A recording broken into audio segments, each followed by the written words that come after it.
I've taken a look at your proposal. It's much better than the ones you showed me before, but I'd still like to make some changes. Oh, come on, not again. Isn't this the 6th proposal I've shown you? What's your issue this time? It's a bit hard to put into words, but the design still doesn't look quite right to me. I have to say, that's a terribly vague and unconvincing explanation. Please enlighten me. What would feel more right to you? For starters, don't you think this roof is jutting out a bit too far from the top? It looks almost like the head of a fungus. This door, too.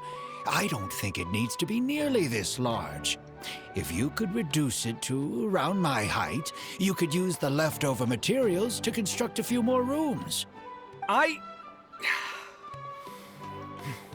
The roof and the door are the most fundamental parts of a building. If we were to change them, then what would be left of the design? Even if the soul of the building won't be lost, all traces of architectural style would be gone. Anyone with the slightest inkling of architectural knowledge would know to leave them alone. Oh, I understand the principles of what you are saying, of course, but the truth remains that I'm still a bit unhappy with the design as is. Is there anything else that you can do? Oh, actually, I just got an idea. Can we get rid of all the extraneous sections on the roof, so the whole design will just be one vertical structure, similar to that of a tree trunk? What? Don't architects often say that symmetry makes everything more balanced and pleasing to the eye? This way, the proportions will be completely balanced. I really don't know how you managed to come up with such a ridiculous idea. Wait, don't tell me. Someone hired you specifically to commission me and put me through the ringer? Come to think of it, though, I really don't think I've gotten on anyone's bad side recently. Anyway, that's it. I will not be working on this commission anymore. Goodbye. Maybe you can find yourself some other genius who'll be able to satisfy your demands. Hey, young man, please wait! Oh.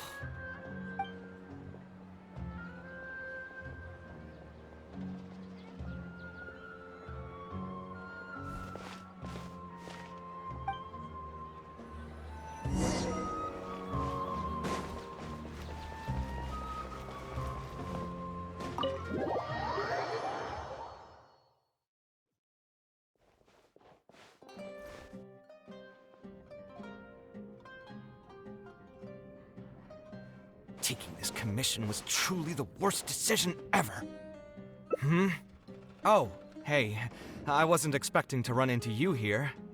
Actually, while we're on that, what are you doing here at the tavern? Don't listen to anyone who says that drinking is an elegant pastime. It's no good for your health. So you saw all that, did you? Ugh, I thought I was in the clear. I made sure to double-check that nobody I knew was around. Anyway, thanks for looking out for me. Honestly, it wasn't that big of a deal. I'm used to it by now. Stress is just an inescapable part of being a working adult. Boss, I'll have a glass of wine, same as last time. Do you want something too? I'll put it on my tab. Wine and a glass of juice coming right up. I know you're already keeping a secret from me, but if you could add this one to the list as well, I'd really appreciate it. Arguing with a client is not a good look for me. If word gets out, other potential clients might be afraid to work with me. That guy, though, what was he even going on about? All those ridiculous demands of his? He's just a blabbering fool trying to act like a know-it-all.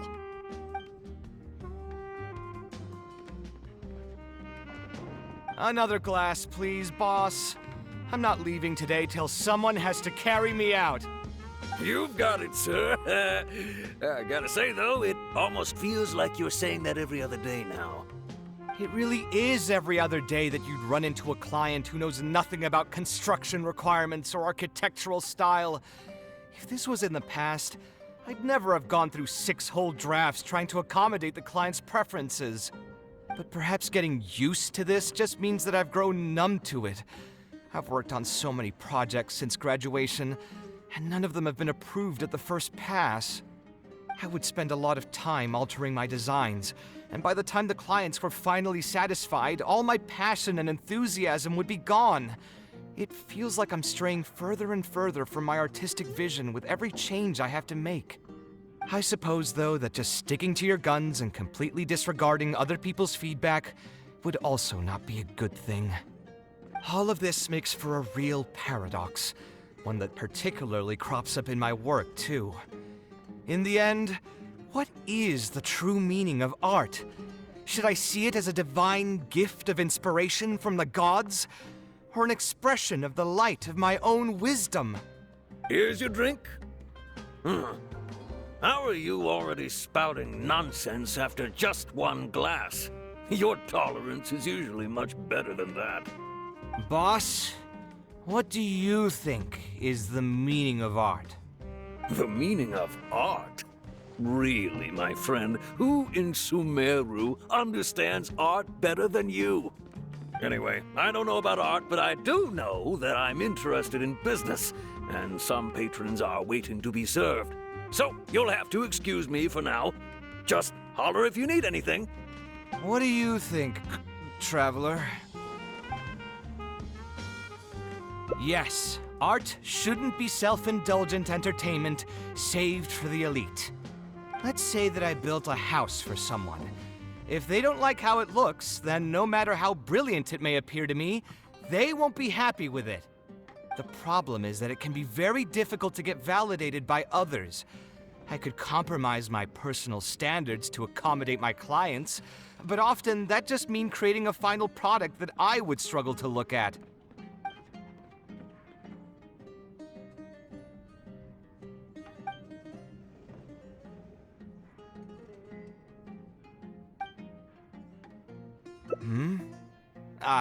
Thanks for offering, but you've seen how he is. He's not going to listen to anything I say. He understands nothing about my design, and all the suggestions he made were as if he just wanted to mock me. Okay, it is possible that I was just jaded by my frustration. Well, given I'm already on my 6th draft, I can probably push myself to make a 7th. Let's go have another talk with him. I know where we'd be able to find the guy. There's no time to waste. The wine can wait until another time. I'll go take care of the bill.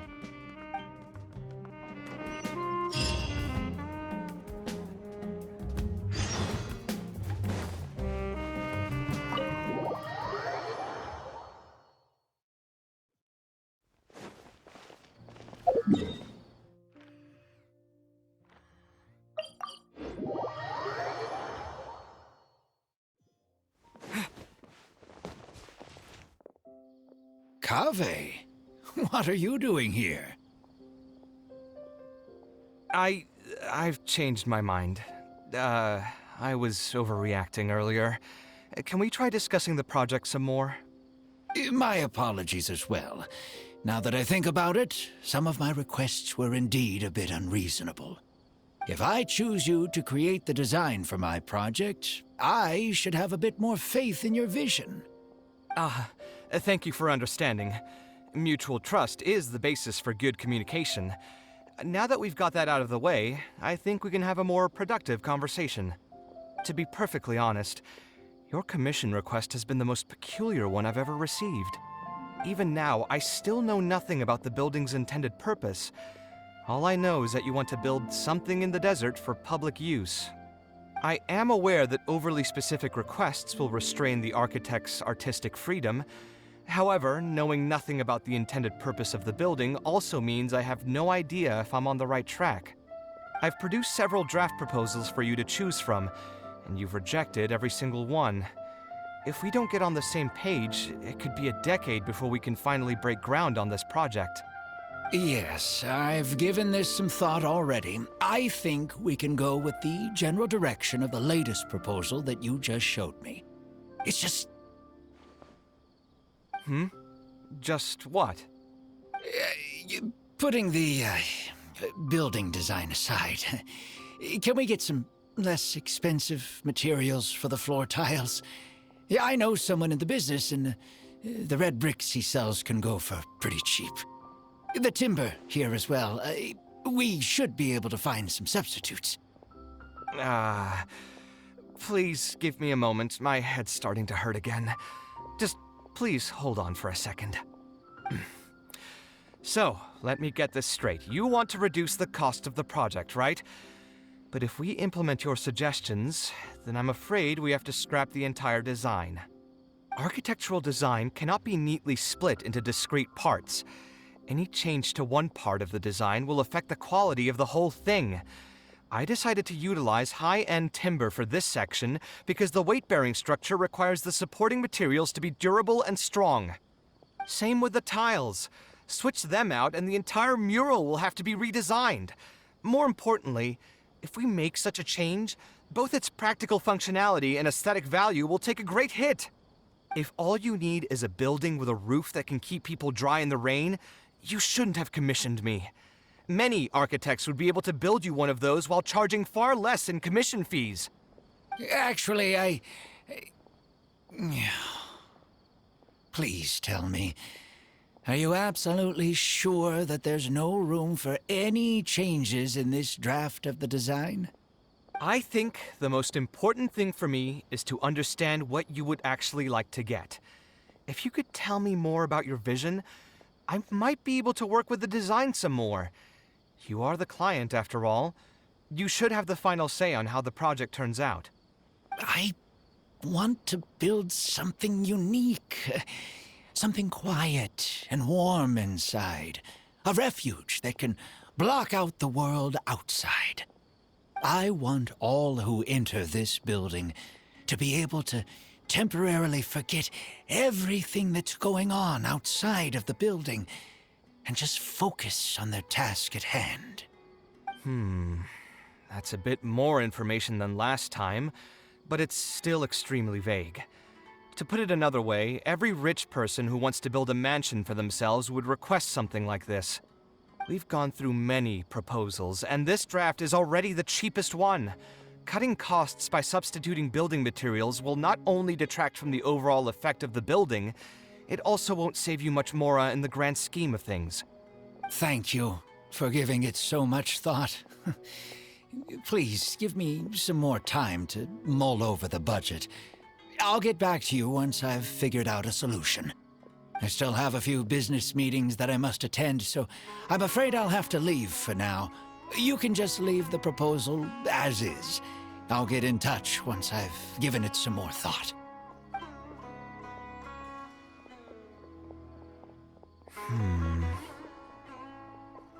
I also have a similar feeling. Is that really okay? I mean, what he does now is none of our business. He does seem really suspicious, though. He dresses like a rich person, but when you talk to him, he hardly sounds the part. That's actually pretty common. Not all rich people are spendthrifts. Many are just, as if not more, stingy than him. The more mora some people have, the more they love interfering with people's lives. Like constantly reminding you to pay back your debts, or hinting every other day that it's time for you to pay rent. Actually, now that I think about it, I'm not even sure this person really wants to work on this project with me. Putting his vague requests aside, he's still finding excuses to procrastinate even when we've decided on a plan. Who knows how long construction will take if he keeps delaying things like this? We should find him again and get some clearer answers. The sooner we can break ground on this, the better.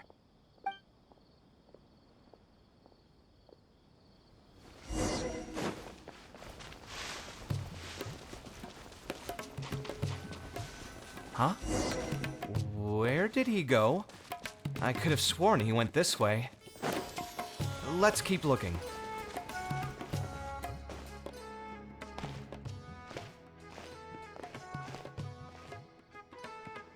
Hey, look! Isn't that Badawi? It sure looks like him, but he's dressed completely different now. What is he up to? Didn't I tell you before? I'm not looking for more workers. Plus, aren't you a bit old for physical labor? If something happens to you, I won't be able to pay for it. Oh, you won't have to worry about that. I grew up as an eremite mercenary and worked in the desert my entire life. My body's still in great shape. I don't have many talents, but I still have my muscle. If you need someone to unload goods or drive away sumpter beasts, I'm your man. You used to be an eremite mercenary? I know there are a lot of bad apples in our ranks, but most are just trying to make a living. We're not that greedy by nature, and we'll do our best when given a job. Let me think. I'm sorry, but I still can't take you in. I don't have any open positions right now, and don't have the Mora for anything more. How about this? Why don't you try your luck somewhere else? Okay. He used to be a member of the Eremites? Huh. From the way he was dressed, I would have thought he was a merchant from the rainforest. Let's ask him about it.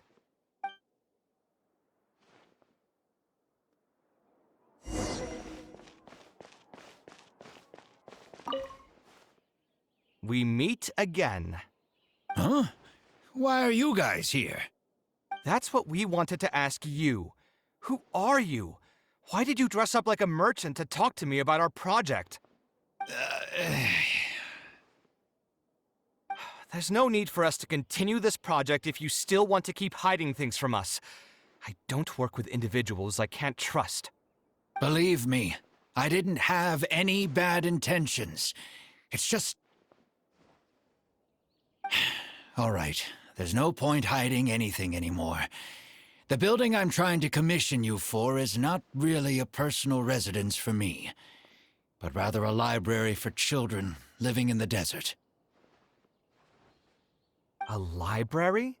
Funded entirely by yourself? Shouldn't this be the responsibility of the academia?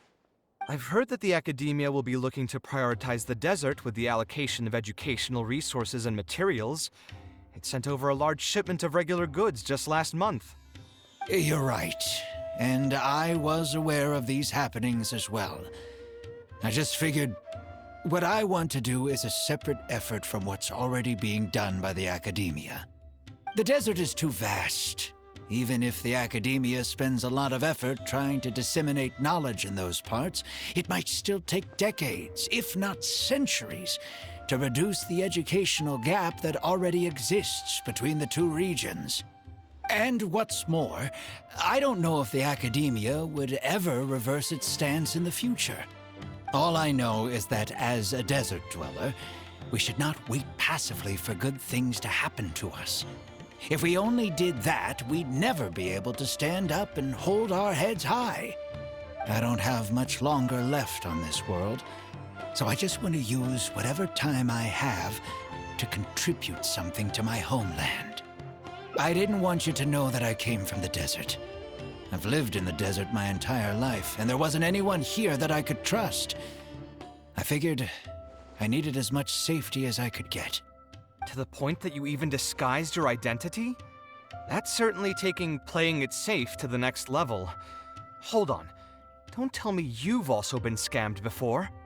When I first came to Sumeru City, I brought a lot of Mora, hoping to find an architect that I could work with.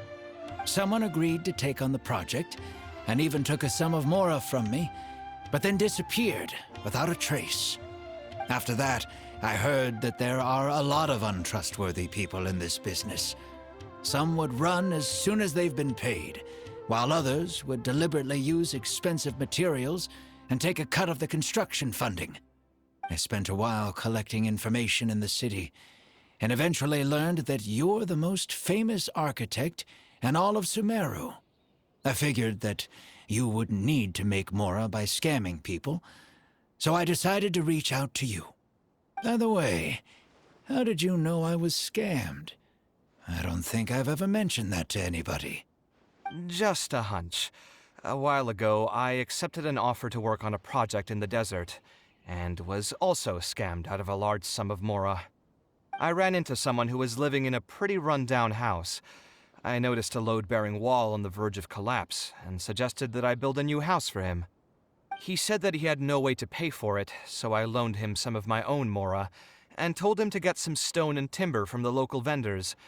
Soon after that, I found out that he had gone gambling with all the money, and lost everything, down to the last coin.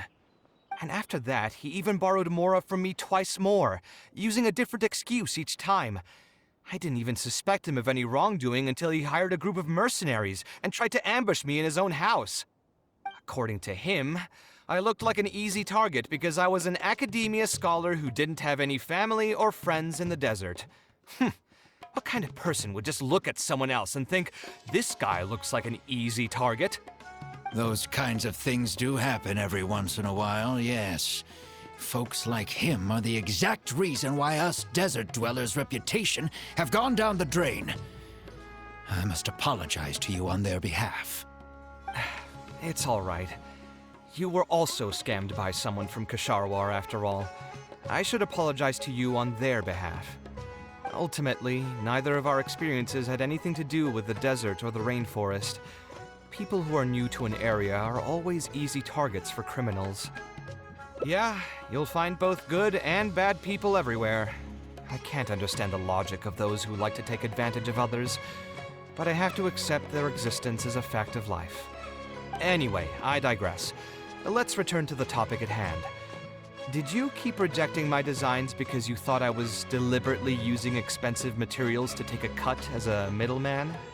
That's what I was afraid of initially, yes. I eventually understood that you weren't out to cheat me. But unfortunately, I still don't have nearly enough mora to pay for the design you proposed. I've done the math and know that we should be able to make it if we cut some corners. However, after our conversations, I can see that you're passionate about your design, and I'm quite fond of the proposal as well. So, I decided to try and see if I can afford your proposal as is. I've been looking for work every day, and in another month, I should be able to cobble together enough mora to meet the budget. By cobble together, you mean you're going to spend your entire life savings on this project? But then, what will you do if something unexpected comes up, and you find yourself stuck with no emergency fund? To be honest, I haven't really thought about that. I mean, when you've lived to be my age and something happens, you can't really call it unexpected anymore. All I want is to build this library before I leave this world, so that the children of the future would have some books to read, and the desert dwellers would be able to learn their letters and pick up some practical knowledge. A while ago, I heard that the academia had decided to recruit a number of exceptional children from the desert. Of course, this is welcomed news. But as someone who spent their entire life in the desert, I still have a few concerns. I know the desert life, and can predict what the problems will be. Many children from the desert have had neither the interest nor the proper environment to learn. So even if the academia would take them in, once they enter the halls, they might find themselves surrounded by other children who look and act very differently from them. And as a result, they might become socially isolated. Yes, I can imagine that. My father passed away at an early age.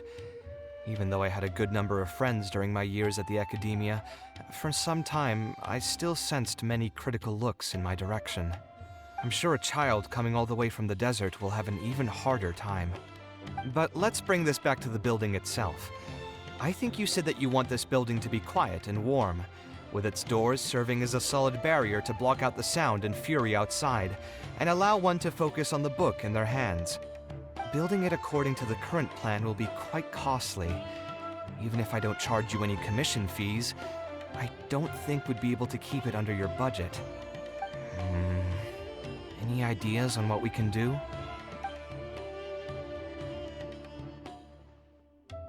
A slightly different style. Give me a minute. Most architects would probably prioritize cutting costs and removing extra features in this situation. Indeed, converting the building into a simple bungalow would solve most of our problems. However, I do not think this would be the best solution. While it's true that the aesthetic value of a building is often viewed as an afterthought, neglecting it has some long-term negative consequences.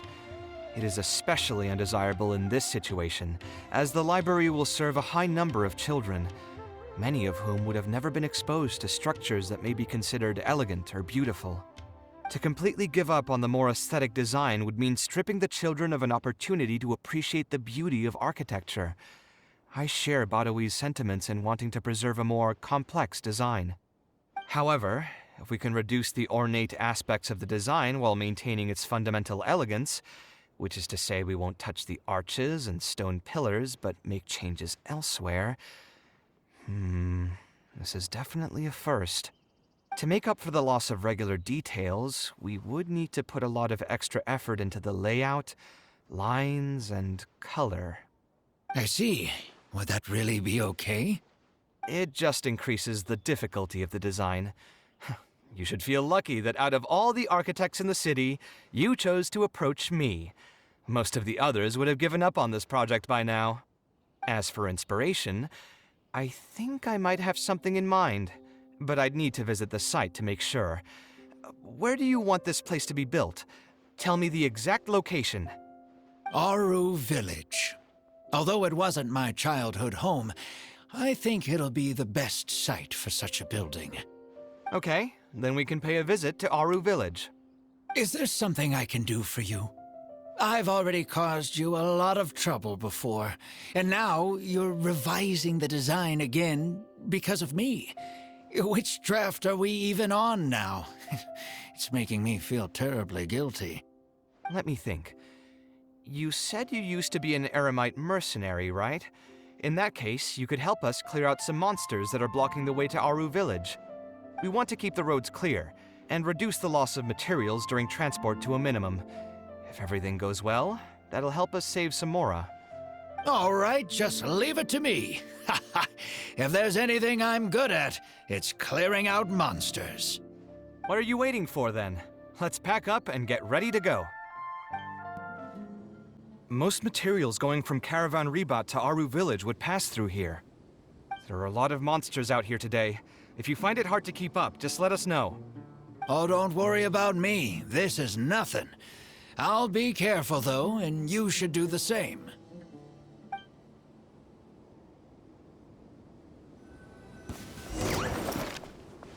Scanning!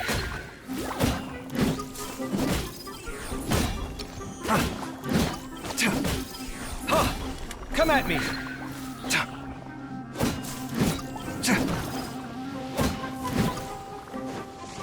Scanning!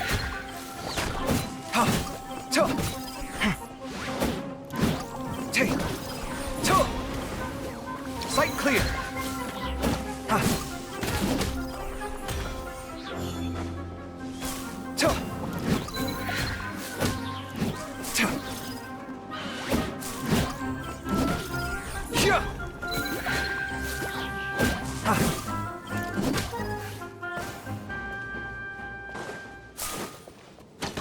Come at me!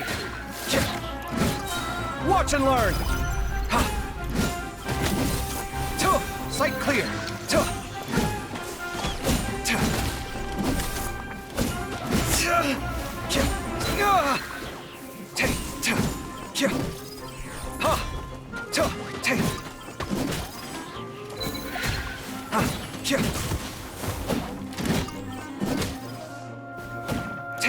Come at me!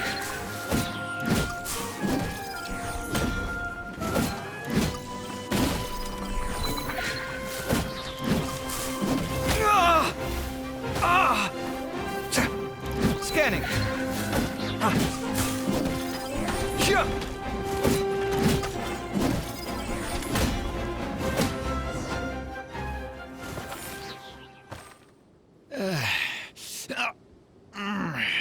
I'm fine. I've spent my entire life fighting these kinds of monsters in the desert, after all.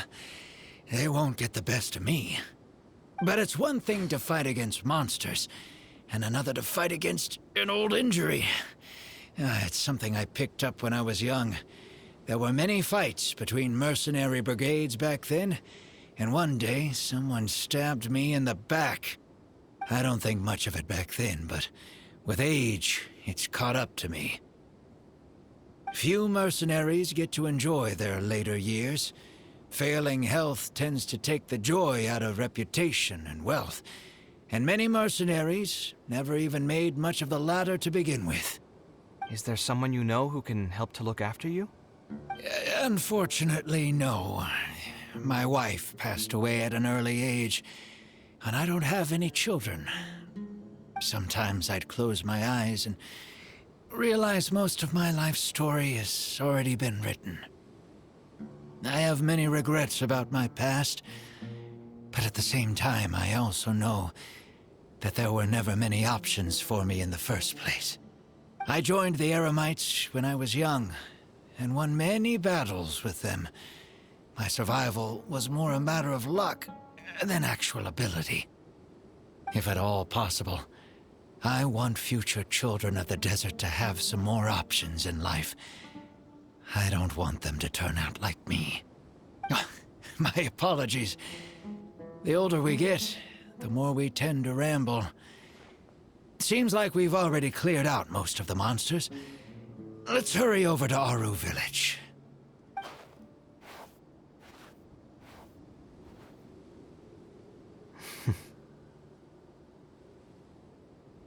I think it's really admirable of him to spend his whole life's savings on people he's never met. Maybe he's doing this out of natural kindness, a kindness that hasn't been eroded away by the struggles of his life. Perhaps. To clarify, though, I don't think I'm quite the same. Some people call me an idealist. I do have some sentiments of that general persuasion, such as wanting everyone to be able to lead a happy life. But my situation is more complex than that. In the beginning, what drove me to harbor those thoughts was less idealism and more a desire to make up for a sense of guilt. When I was young, I impulsively encouraged my father to take part in the first Inter-Darshan Championship hosted by the Academia.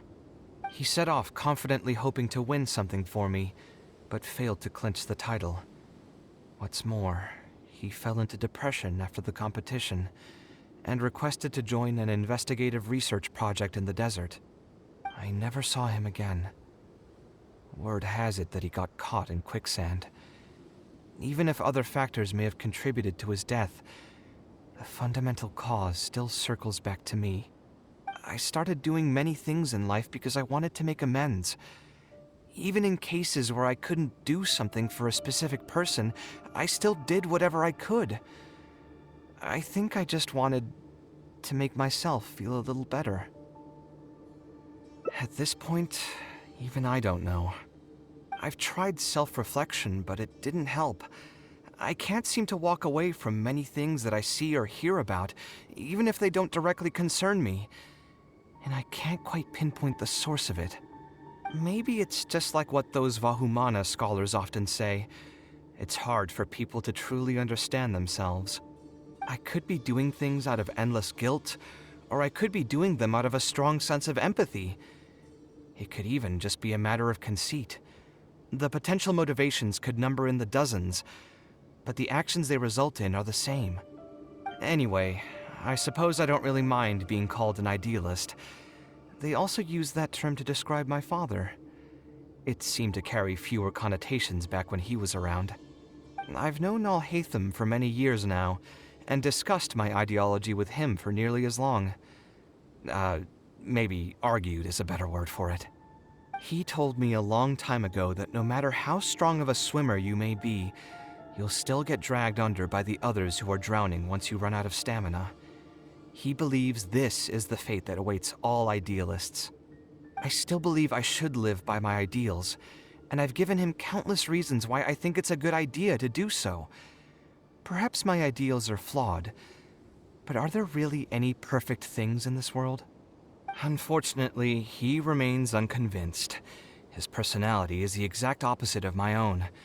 If someone happens to drown next to him, he'll most likely stand on the shore and mumble something along the lines of respecting other people's fates.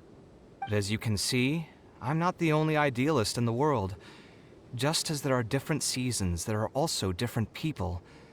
There are many others who will continue to care about the fates of those who are not directly related to them. And when I finally run out of stamina, someone will also reach out and bring me back to shore. Someone will help me, right? Yes, I've already been helped like that before. Oh, please. It's not like we're actually talking about swimming. Also, just so you know, I actually took a swimming elective back in the day. Don't underestimate my skills. Either way, I'm feeling much better than when you first found me at the tavern. I can feel inspiration already welling up inside of me. Maybe this will be just the opportunity I needed to create a whole new style. All right, let's head to Aru Village.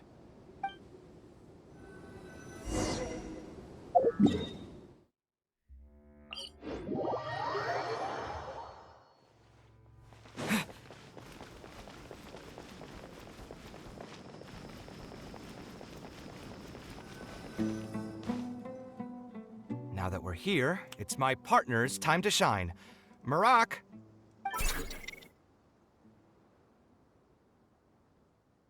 Oh, what's this? My toolbox. I built it using an ancient mechanical core. It's not too smart, but it's super useful and can help me with a variety of tasks. I'll take Marak and find a suitable location for the building. Once that is done, I'll get to work on a few designs. Traveler? Ah, you know each other? Hello. I suppose you must be Kaveh from Kasharawar. I've heard of you before. My name is Sataria, and I'm currently the person in charge of promoting educational assistance programs here in the desert. Educational assistance programs. Then you must be familiar with the local conditions here.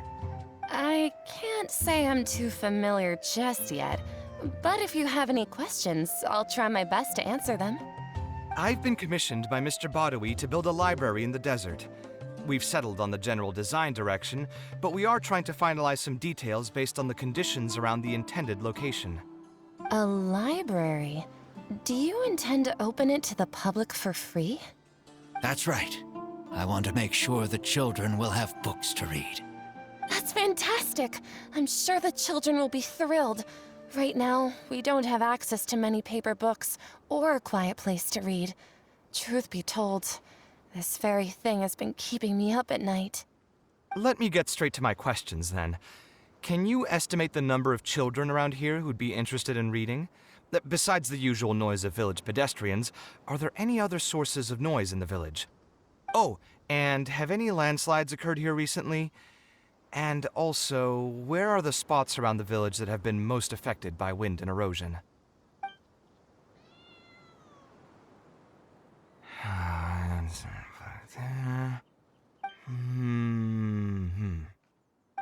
All right, that should be everything. Badawi, let's go over the budget again. We'll keep the building structure the same, but make the place a little bigger, so it'll be able to hold more people and get better natural light. The parts of the project that cost the most will be the insulation and ventilation materials.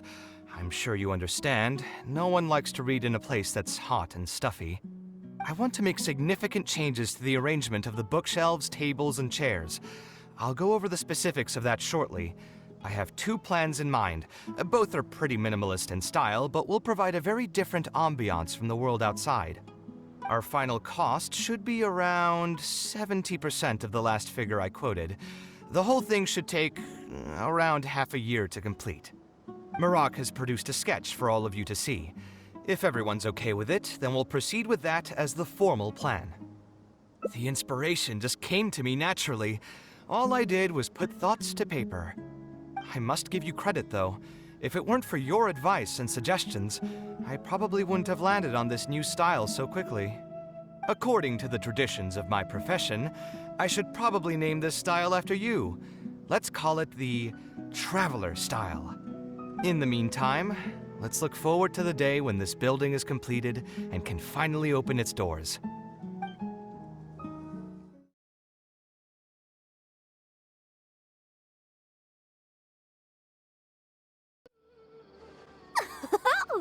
Now here are some unexpected guests. What brings you to the Palace of Alcazarzaray? When I saw Kaveh, I almost thought it must be that time of month again. Sadly for me, I must wait a few more days before I can collect my shiny Mora. Hey, can't you think of something else for a change? You are literally living in an objet d'art, and yet your mind is still fixated on nothing but Mora? What is the point of wealth, anyway? Is your happiness entirely dependent on your hoard of cold, emotionless Mora? That's exactly right. Mora is extremely valuable, you see. If you don't keep your mind on it, your Mora may just find its way to somebody else's pockets. If you ask me, this place is still way too empty. Just give me some time and I'll fill it to the brim with lots and lots of Mora. You're hopeless.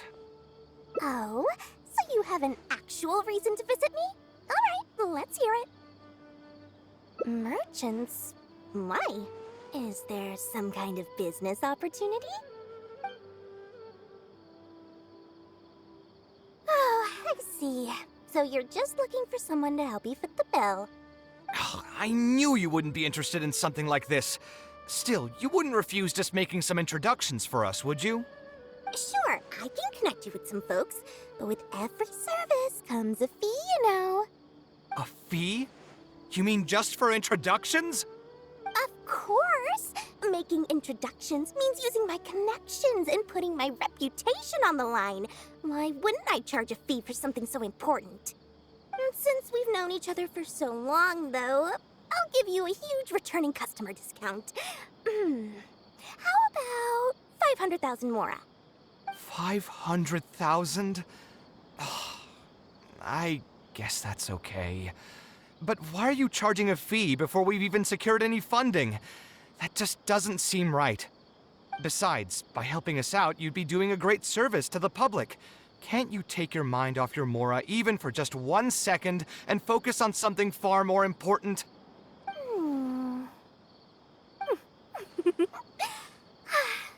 Very well. Since you're so passionate about this project, I'll help you out and waive the introduction fees.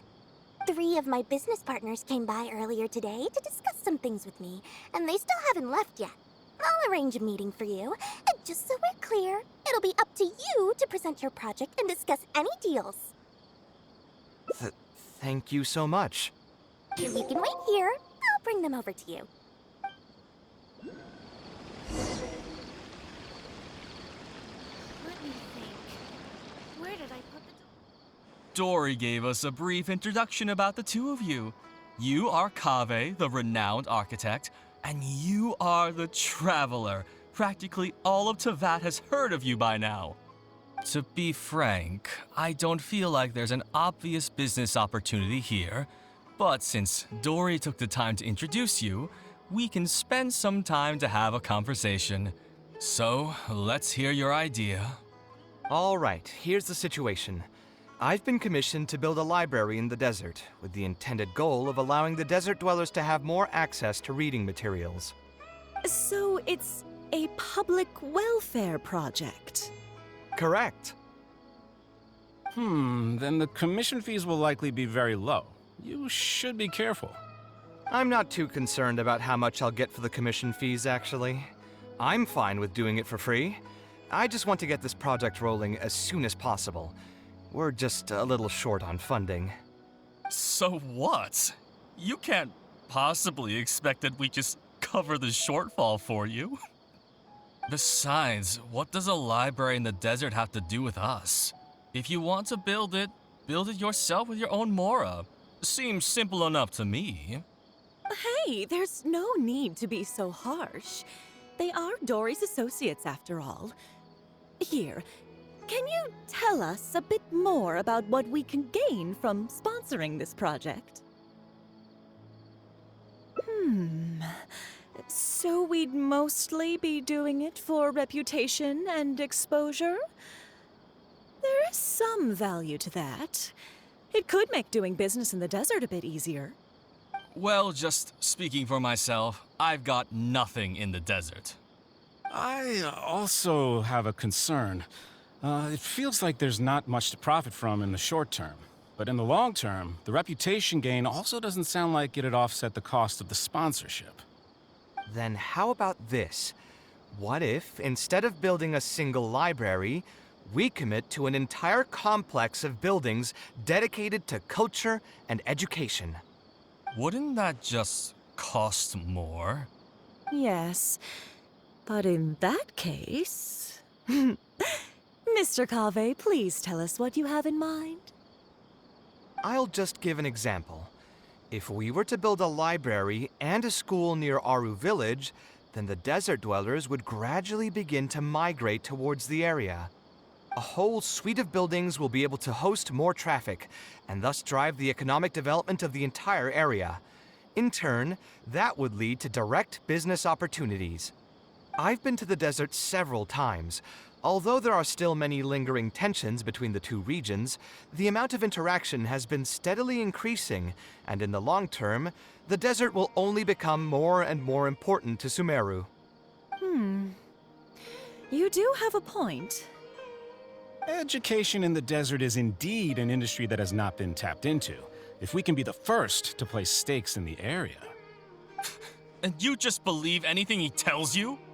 Even the greenest amateurs know that urban planning will affect population flow. If you don't believe me, you can ask anyone on the street to confirm it to you. You... Hey, why are you starting to sound like I'll hate them? Wait, something just occurred to me. If we're going to build a library in the desert, Aru Village would obviously be the best place for it. But it seems we're not the only ones with our eyes on the village. I heard a rumor a while back saying a lot of land and buildings in Aru Village have already been secretly purchased by a big-name merchant. What? What? In other words, if we try to join the fray now, there won't be much left for us. If we want to build a suite of buildings focused on education and culture, Aru Village is the prime location. If we want to build it anywhere else, we'll have to deal with a far larger list of problems. It's not impossible, I suppose, but... Then there's no hurry. We can wait for Aru Village to develop more first and get into the market for expansion to other areas. But if you were to do that... Is there nothing else to discuss? Great timing! I pretty much heard all I want to hear. If there are no other urgent matters, I'll be on my way. I'll be off as well. If you have any new ideas, please feel free to reach out. It seems like the others are not interested in funding this, so no point in me doing this on my own. Let's revisit this another time. Hey, guys, wait! Well, what can I say? I guess it went somewhat as expected. They are Dory's friends, after all. As soon as they heard that there's not much more in this for them, they lost all interest. Yeah, it's just another day doing business with people. But I can never get used to that. Those people never think of anyone other than themselves. Looks like we'll have to figure out some other way to get the funding. Let's go.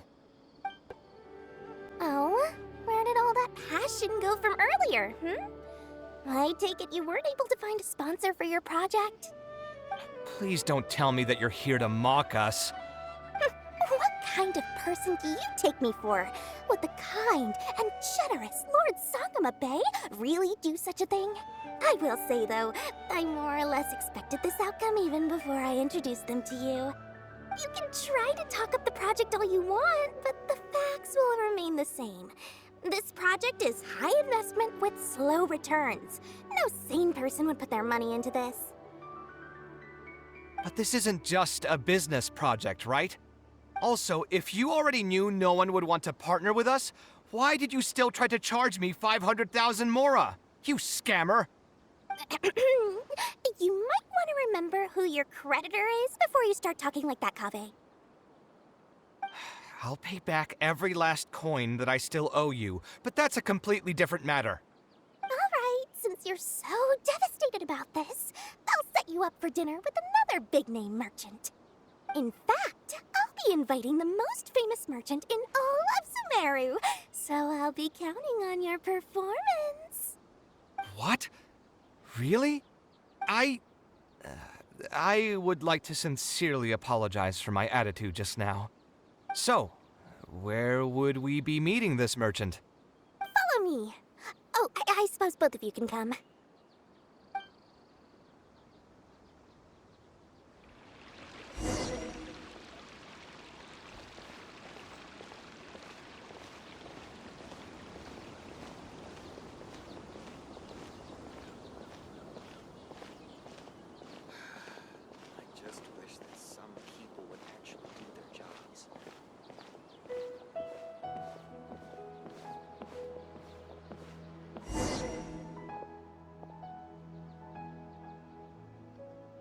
This is the place.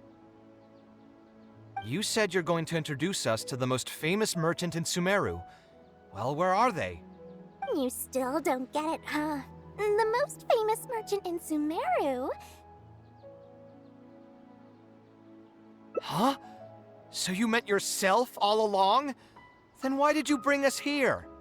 Well, I've given it some thought, and that complex of education and culture buildings that you mentioned does hold some promise.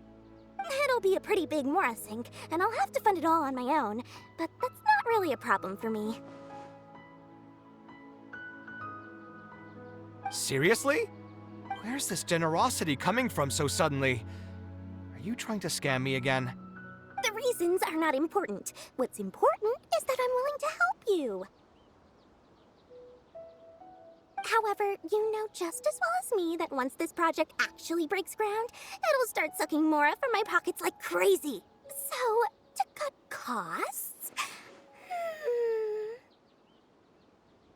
I get it. I won't charge any commission fees, and I'll take responsibility for the entire project. Splendid! Then let's sign the contract right away.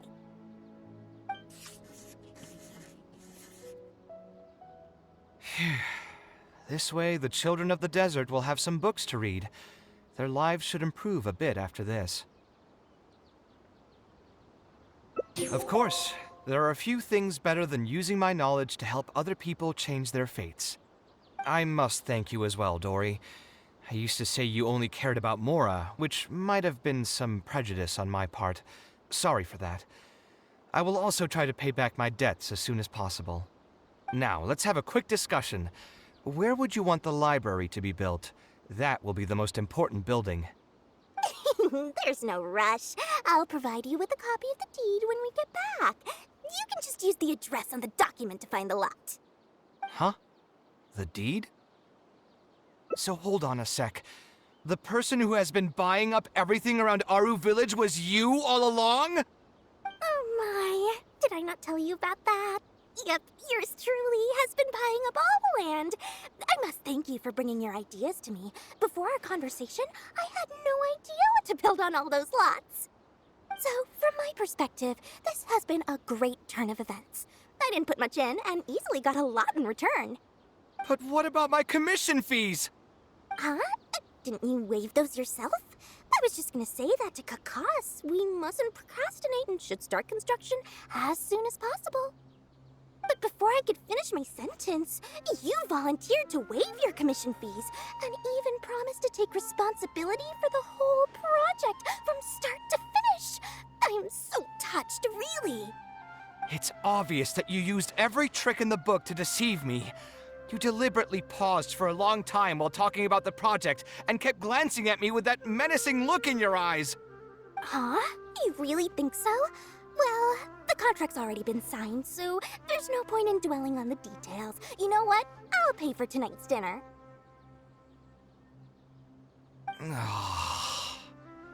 Fine, I'll drop the argument on the commission fees.